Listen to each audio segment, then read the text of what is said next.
Stop what you're doing right now. Because what I'm about to tell you is not motivational fluff. It is not a coincidence that you clicked on this video. And it's not something you should take lightly. Something inside you has already changed, and you can feel it. Not in a way you can explain to someone else. Not in a way that makes logical sense. But in the deepest, most private part of your gut, where you have never been able to lie to yourself. You have been feeling restless, detached, and quietly electric all at the same time. Like you are standing in the last seconds before lightning strikes, and your entire body knows it before the sky does. Most people will feel these signs and dismiss them as stress, overthinking, or just a bad week. And that is exactly why most people never change. But you are still here, which means something in you already knows this message is not random. And this video did not find you by accident. These are the 7 signs your reality is already shifting. And by the time this video ends, you will not just understand what is happening to you. You will finally have the words for something you have been feeling your entire life. You used to be able to pretend.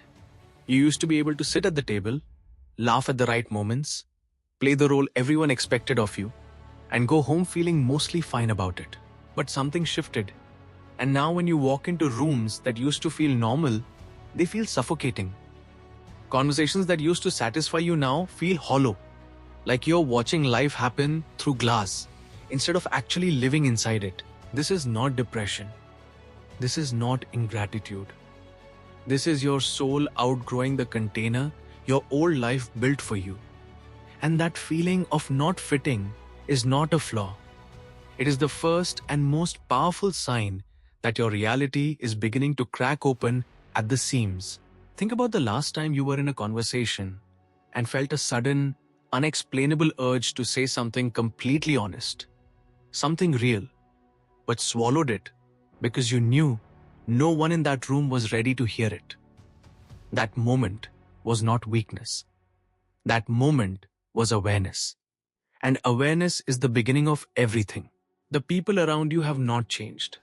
The world around you has not changed. But you have, quietly and completely, in ways you cannot fully explain yet. You find yourself craving depth in a world addicted to the surface, craving silence in a world that is terrified of it, craving meaning in a world that keeps handing you distraction. And the more you try to go back to who you were before, the more impossible it becomes. Because you cannot unsee what you have already seen inside yourself. You have tasted something true, and now everything false feels unbearable in a way it never did before. Welcome to the first sign. You do not fit anymore, and that is not the end of your story. That is exactly where your real story finally begins. You've noticed something that you have not been able to explain to anyone, and you've probably stopped trying. Some days feel like they last 3 weeks, heavy, slow, and loaded with a meaning you cannot quite decode. And other days disappear so fast, it feels like someone reached into your life and stole hours from you without asking. This is not a sleep problem. This is not burnout, though the world will be quick to tell you it is. What is actually happening is that your consciousness is expanding faster than your daily routine can contain it. And when your inner world grows bigger than your outer world, time stops behaving the way it used to. You start remembering dreams with startling clarity. Not just images but emotions, full conversations, and landscapes so vivid, you wake up grieving the world you just left. And then, you spend your waking hours feeling like the dream was more real than the morning. You begin to notice that certain moments in your day arrive with a weight that feels preloaded. Like the universe plays that exact conversation, that exact song, that exact stranger's face directly in your path with surgical intention. And you cannot shake the feeling that you were meant to notice it. This is the second sign, and it is one of the most disorienting ones, because no one teaches you what it means when time starts bending around your growth. Every spiritual teacher, every mystic, every person who has walked through a major life transformation has described this exact feeling. This sense that the clock on the wall and the clock inside your soul are no longer synchronized. Your perception is widening. Your sensitivity is sharpening.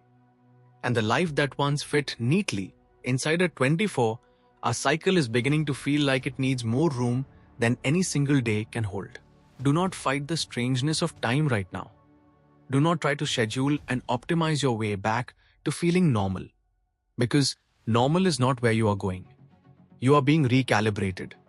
And recalibration always feels like disorientation before it feels like direction. There was a version of you that had a list. A list of things that made you feel alive. Places you went to decompress. People you called when you needed to feel like yourself again. Habits and routines.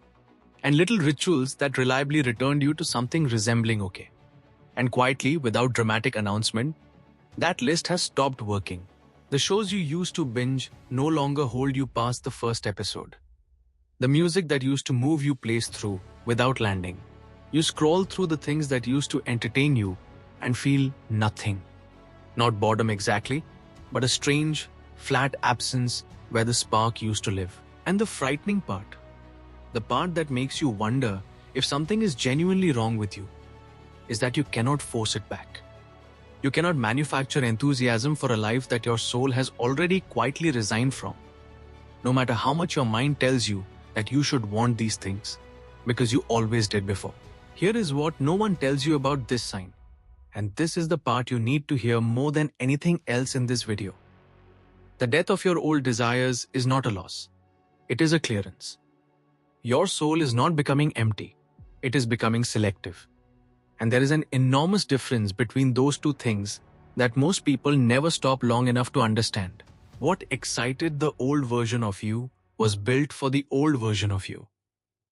Those desires were perfectly calibrated for a person operating at a certain level of awareness. And you are no longer at that level. You have moved. And your appetite has moved with you. It is just waiting for you to catch up to where it has already arrived. You are not broken. You're not depressed. You're not ungrateful for what you have built. You are simply someone whose internal compass has been upgraded. And upgraded compasses do not point to the same destinations as before.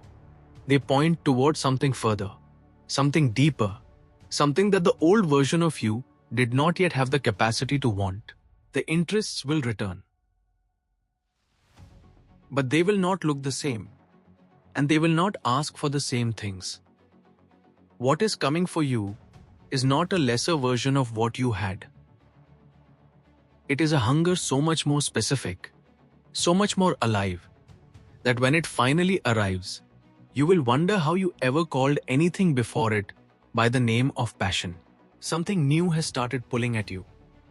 Not loudly, not dramatically, but persistently. The way a thread caught on something keeps tugging at your sleeve, no matter how many times you smooth it back down. You find yourself researching things at midnight that you never cared about before. You find yourself drawn to conversations, books, places, and ideas that feel simultaneously brand new and strangely familiar. Like you're not discovering them for the first time, but remembering them from somewhere you cannot locate. You start feeling pulled towards solitude in a way that surprises even you. Not the solitude of loneliness, but the solitude of someone who has discovered that their own inner world has become the most interesting place they have ever visited. You begin protecting your quiet the way you once protected your social calendar. You feel inexplicably drawn to nature in a way that bypasses your intellect entirely.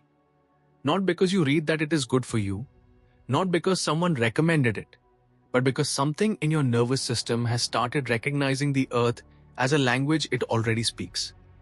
You stand near water and feel something release in your chest that you did not even know you were holding. And then there are the pulls you cannot categorize at all. The city you have never visited that keeps appearing in your thoughts uninvited. The instrument you have never played that you find yourself watching tutorials for at 2 in the morning. The subject you dismissed for years that has suddenly cracked open inside your mind. Like it was always supposed to be there, and you were simply not ready until now. This is the fourth sign, and it is one of the most beautiful ones, because it is the first sign that does not feel like loss. It feels like arrival. It feels like the first morning of a season you have never lived through before, unfamiliar in every detail, but somehow exactly right in temperature, in light, in the specific quality of the air hitting your face. Do not rationalize these pulls away.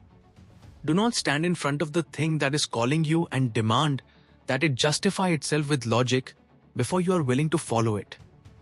Because the deepest callings of a shifting reality never arrive with credentials. They arrive with feeling. And feeling was always meant to come first. Every pull you feel right now is a coordinate. Every inexplicable interest is a breadcrumb. Every midnight obsession and unexplainable craving for something new is the universe writing you directions in the only language it has ever used. The language of what makes you feel most alive when nothing practical is justifying it. You have noticed that certain people in your life have started to feel different around you, and you have started to feel different around them. Not because anything dramatic happened, not because of a fight or a betrayal or a specific moment you can point to, but because something in the chemistry between you and certain people has quietly and irreversibly shifted. The way a key that used to open a lock no longer fits, even though neither the key nor the lock appears to have changed at all. People you have known for years suddenly feel like strangers you are performing familiarity for. You love them. You genuinely do. But the conversations have started to feel like wearing a coat 3 sizes too small. Technically possible, but increasingly uncomfortable with every passing minute. And you leave interactions that used to restore you now feeling more depleted than before you arrived. And then there are the new people, the ones who arrive in your life during this period with a strange and immediate depth. Strangers who feel like they have known you longer than the people who actually have. Conversations that reach the real thing within minutes instead of years. Connections that carry no small talk, because both people involved seem to have silently agreed that neither of them has time for the surface anymore. This reshuffling of your relationships is not cruelty, and it is not abandonment. It is alignment. The people falling away are not bad people, and you are not a bad person for feeling the distance growing. What is happening is that the frequency you are broadcasting on has changed, and not every relationship was built to travel across frequencies. Some connections were built for who you were, and they served you beautifully for exactly as long as they were supposed to. What is harder to talk about, and what almost no one warns you about during a shift like this, is the loneliness that lives inside this sign. Because you can be surrounded by people who love you and still feel a specific and aching kind of alone that has nothing to do with how many people are in the room. It is the loneliness of being between versions of yourself, standing in the hallway between who you were and who you are becoming, and not yet having found the people who belong to the next chapter. But here is what you must hold on to with everything you have right now. The loneliness you feel in this season is not evidence that you're doing something wrong. It is evidence that you have grown large enough to need a different kind of company. And that kind of company is already moving toward you with the same hunger and the same ache and the same quiet certainty that there must be someone else out there who understands. Your circle is not shrinking.